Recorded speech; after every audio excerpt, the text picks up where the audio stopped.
fellow donkeys. Hey donkeys, what's up? It's Zach and River here. So I got one of my favorite books growing up at the library.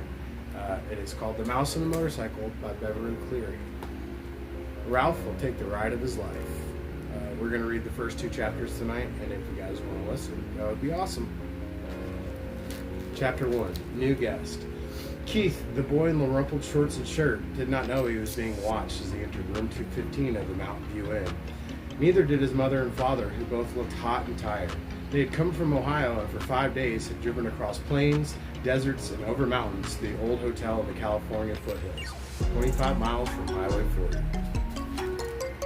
The fourth person entering the room may have known he was being watched, but he did not care. He was Matt, 60 if he was a day, who at the moment was the bellboy. Matt also replaced worn-out light bulbs, renewed washers and leaky faucets, carried trays for people who telephoned room service to order food sent to their rooms, and sometimes prevented children from hitting one another with croquet mallets on the lawn behind the hotel. There's the cool drawing. Now Matt's right shoulder sagged with the weight of one of the bags he was carrying. "Here you are, Miss Gridley, rooms 215 and 216, he said, setting the smaller of the bags on a luggage rack at the foot of the double bed before he opened a door into the next room. "I expect you and Mrs. Gridley will want room 216, if it is a corner room with twin beds and a private bath." He carried the heavy bag into the next room, where he could be heard opening windows. Outside, a chipmunk chattered in a pine tree, and a chickadee whistled, "Phoebe bee." The boy's mother looked critically around 215 and whispered, "I think we should drive back to the main highway. There must be a motel with a vacancy sign someplace. We didn't look long enough." "Not another mile," answered the father. "I'm not driving another mile on a California highway on a holiday weekend. Did you see the way that truck almost forced us off the road?" "Dad, did you see those 2 fellows on motorcycles?" began the boy, and stopped, realizing he should not interrupt an argument. "But this place is so old," protested the boy's mother, "and we have only 3 weeks for our whole trip. We had planned to spend the 4th of July weekend in San Francisco, and we wanted to show Keith as much of the United States as we could. Since San Francisco will have to wait, and this is part of the United States. Besides, this used to be a very fashionable hotel," said Mr. Gridley. "People came from miles around." 50 years ago," said Miss Gridley, "and they came by horse and buggy." The bellboy returned to room 215. "The dining room opens at 6:30, sir. There is a ping pong in the game room, TV in the lobby, and croquet on the back lawn. I'm sure you will be very comfortable."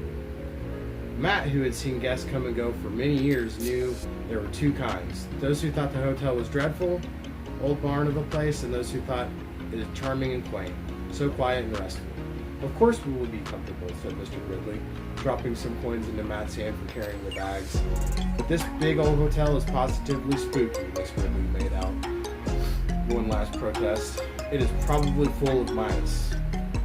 Matt opened the window wide. "Mice? Oh no, ma'am. The management wouldn't stand for mice."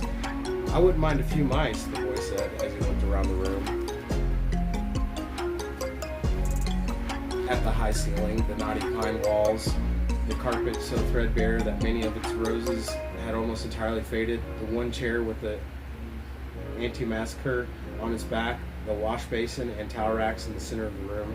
"I like it here," he announced. "A whole room to myself. Usually I get a cot in the corner of a motel room."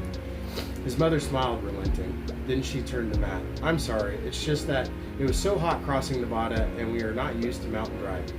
Back on the highway, the traffic was bumper to bumper. I'm sure we shall be very comfortable." After Matt had gone, closing the door behind him, Mr. Gridley said, "I need a rest before dinner. 400 miles of driving and that mountain traffic, it was too much. And if we were going to stay for a weekend, I had better unpack," said Miss Gridley. "At least I'll have a chance to do some drip drying." Alone in room 215 in underwear that he was being watched, the boy began to explore.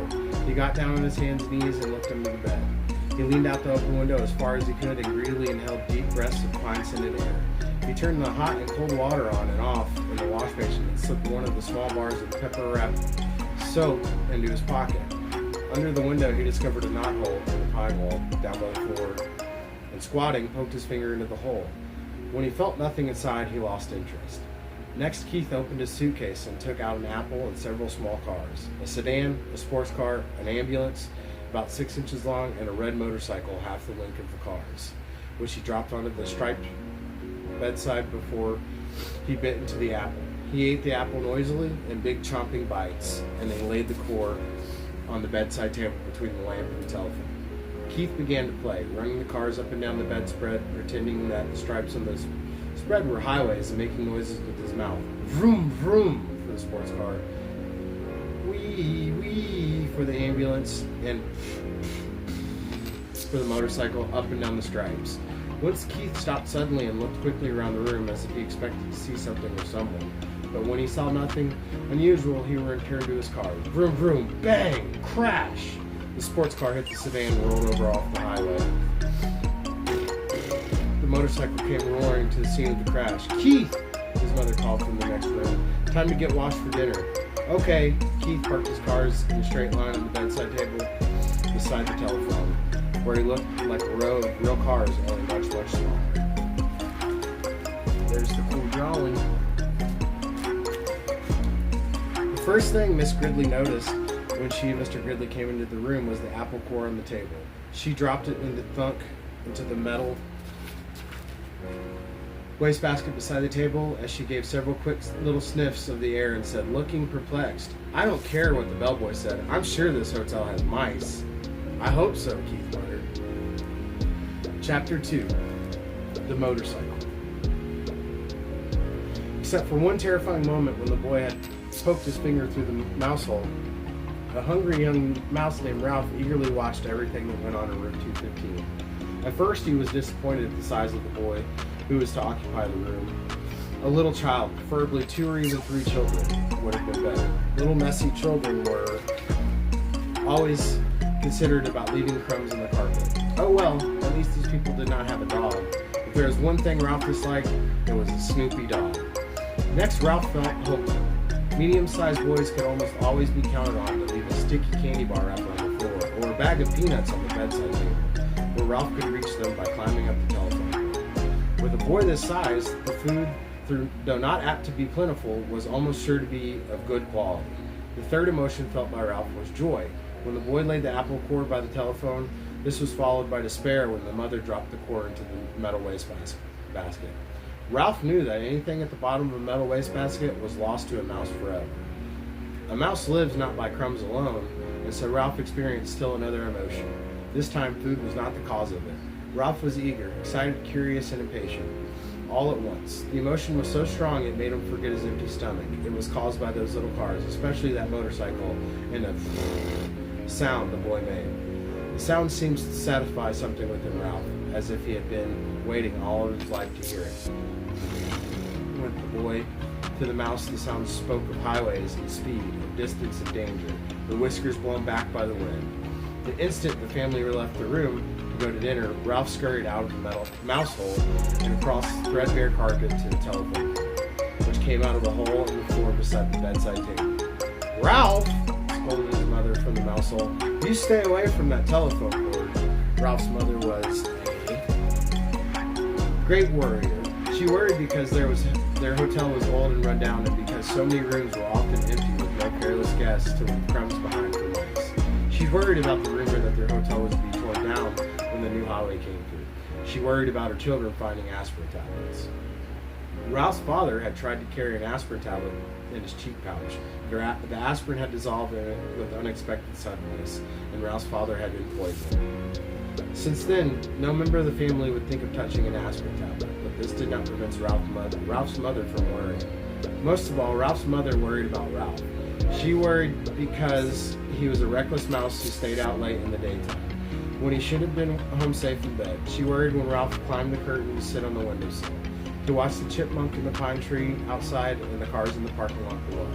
She worried because Ralph wanted to go exploring down the hall instead of traveling under the floorboards. Floorboards like a sensible mouse. Heaven only knew what dangers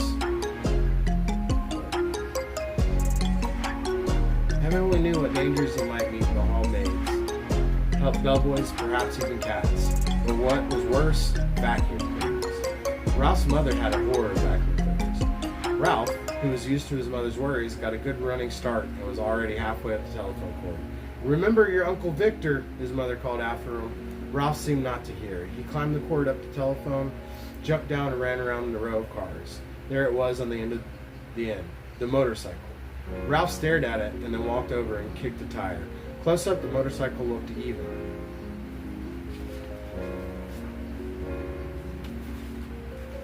Better than he expected. It was new and shiny and had a good set of tires. Ralph walked all the way around it, examining the pair of chromium mufflers and the engine and the hand clutch. It even had a little license plate so it could be legal to ride it. "Boy," said Ralph to himself, his whiskers quivering with excitement. "Boy, oh boy." Feeling that this was an important moment in his life, he took hold of the hand grips. They felt good and solid beneath his paws. Yes, this motorcycle was a good machine, all right. He could tell by the feel. Ralph threw a leg over the motorcycle and sat jauntily on the plastic seat. He even bounced up and down. The seat was curved just right to fit a mouse. But how to start the motorcycle? Ralph did not know. And even if he did know how to start it, he could do much riding up here on the bedside table. He considered pushing the motorcycle off onto the floor, but he did not want to risk damaging such a valuable machine. Ralph bounced up and down on the seat a couple more times and looked around for some way to start the motorcycle. He pulled at a lever or two, but nothing happened. Then a terrible thought spoiled his pleasure. This was only a toy. It would not run at all. There's Ralph sitting on the cool motorcycle. Did you see it? Pretty cool, huh? Ralph, who had watched many children in room 215, had picked up a lot of information about toys. He'd seen a boy from Cedar Rapids throw his model airplane on the floor because he could not make its plastic parts fit properly. A little girl had burst into tears and run sobbing to her mother when her doll's arm had come off its socket. And then there was that nice boy, the potato chip victim, who stamped his foot because the batteries kept falling out of his car. But this toy could not be like all those other toys he had seen. It looked too perfect, with its tires, wire spokes in its wheels, and its pair of shiny chromium exhaust pipes. It would not be right if he did not run. It would not be fair. A motorcycle that looked as real as this one had to run. The secret of making it run was perfectly simple if only Ralph had someone to show him what it was. Ralph was not satisfied just sitting on the motorcycle. Ralph craved action. After all, he was a motorcycle for if it wasn't action. Who needed motorcycle riding lessons? Not Ralph. He tried pushing himself along with his feet. This was not nearly fast enough, but it was better than nothing. He moved his feet faster along the tabletop and then lifted them up when he coasted. Feeling braver, he went low over the handlebars and worked his feet still faster toward the edge of the bedside table. When he worked up a little speed, he would coast around the corner.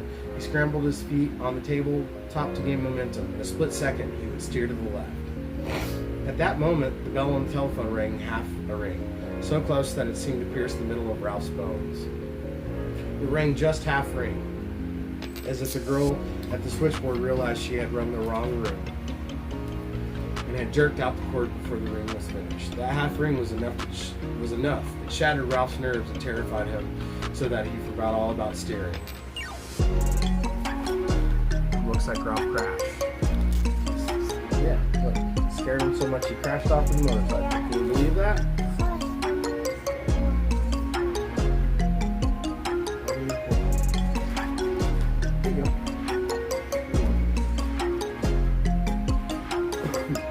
Thoughts until he forgot to drag his heels for brakes. He was so terrified to let go of the hand grips. The momentum of the motorcycle carried him forward, over the edge of the table, down through space, tumbled Ralph with the motorcycle.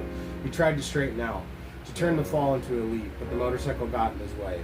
He grabbed in vain at the air with both paws. There was nothing to clutch, nothing to save him, only the empty air. For a fleeting instant, he thought of his poor Uncle Victor. That was the instant the motorcycle landed with a crash in a metal wastebasket. Ralph fell in heap beside the motorcycle and lay still. Alright, that was the first two chapters. We're going to get on tomorrow and we're going to read chapter 3, which is Trapped. I hope you guys enjoyed it and could handle my stuttering. Thanks for watching, and we appreciate you guys. Like and sub for more. Hope you have a good night, donkeys. Bye, fellow donkeys. Bye, fellow donkeys. We love you.